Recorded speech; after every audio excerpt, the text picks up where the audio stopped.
Hello, everyone. My name is Ken Lewicki with channelinginc.com.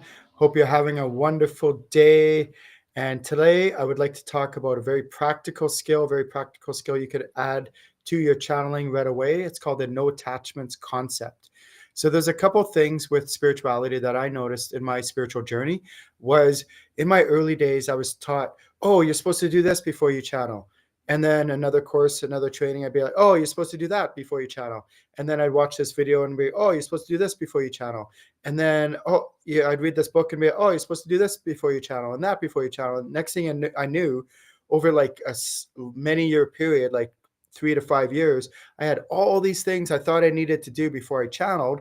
And so for me to even channel anything at all, it would be like a huge, arduous, painful process that would take 20 minutes, half an hour, even longer for me to before I even started channeling. So then what I started to do is I just wouldn't do it anymore because I was like, screw this. It's too much pain, too much effort to even channel. And I just couldn't sustain it. It wasn't sustainable. So then after many years of this, I started getting curious and asking my spirit guides, okay, so what do I actually really need to do? What do I need to do? What don't I need to do? Um, Oftentimes people will be like, habits, patterns, and rituals. They will think of these things or come up with these things. And I'm not saying that they're wrong. So if you want to do them, keep doing them. But it doesn't mean you're necessarily meant to do them or you need to do them. You might need to, you might not to. It might be fine to do it without them, with or without them. So some of these examples might be lighting a candle before you channel. It might be saging or smudging before you channel. It might be, doing some ohms or meditation or other kinds of things. And I'm not saying, again, those are wrong or bad, but just check with your spirit guides, see what you need to do and what you don't. Because eventually where I want to get all my students is where they can channel anywhere, anytime, on the spot, any situation, any circumstance. And imagine you're working for, when I was working for the government, I would imagine me like in a board meeting with all the head honchos, the CEOs, the managers, and all that. I'm like, oh, wait a second. I have to do some sage and some smudging and all this other stuff. Like that would be kind of ridiculous, right? They'd be like, okay, you're fired. You could leave now, stuff like that. So instead, but I would be channeling in those board meetings all the time. What I want you to do is work with your spirit guides to find out what's really necessary and what's not. So that's a very important concept, and cut out any habits, patterns, and rituals that you don't need, and try to live a lean spiritual life. Lean meaning you're only doing what you need to, nothing more and nothing less.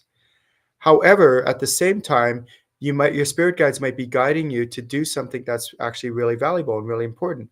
So for example, for me, it might be like I was guided to meditate twice a day for 1 hour in the morning, 1 hour in the evening. And I did that for an entire 3 months without missing a day. And because I did it so much in such a compressed short period of time, I was able to reap the benefits. And now it's because of where I'm at now, I'm able to do what able to do. I'm able to teach this curriculum that I teach in my courses, and because I was able to calm my mind. But if I had spread that meditation, for example, if I had spread that out over like an entire year, I probably wouldn't have reaped the benefits because it wasn't enough of something in a compressed period of time. So two things. One is if you're doing something and your spirit guides are like, no, you don't need to do that, just cut that out. You don't need to do it anymore. The second thing is that if you are meant to do something, ask your spirit guides what it is you're meant to do to help you with your spirituality, with your channeling. And if you're meant to do a lot of it in a compressed period of time, then go ahead and do that. But then when that's done and you're not meant to do it anymore, or maybe you're just meant to do it on a spot check kind of basis, then cut it out or just reduce it to the amount that your spirit guides suggest. Another thing when it comes to the no attachments theory is you're not attached to people, places, things, or outcomes. What does this have to do with channeling? It has to do with that you're not attached to the outcome of the message. Also, it has to do with you're not attached to the ritual, spiritual, like the ritual that maybe you thought you were taught. You can let that go. But when it comes to actually getting and receiving messages, sometimes you often receive a message that you may necessarily not want to hear, but that you need to hear, or that you don't want it to be that answer, but it is the answer. Oh, that cute guy, I really like him. Should I ask him out? You guys are like, no, he's really bad for you. But I like him. He's so cute and handsome and all this stuff. So, sometimes you get in the answer you don't. And then the question begs like, okay, how do I know if it's coming from me or for my spirit guides, that's a whole entire training on its own. I have a whole bunch of exercises and activities at my website, channelinginc.com, in my videos and also my trainings that I do to teach you how to discern the difference.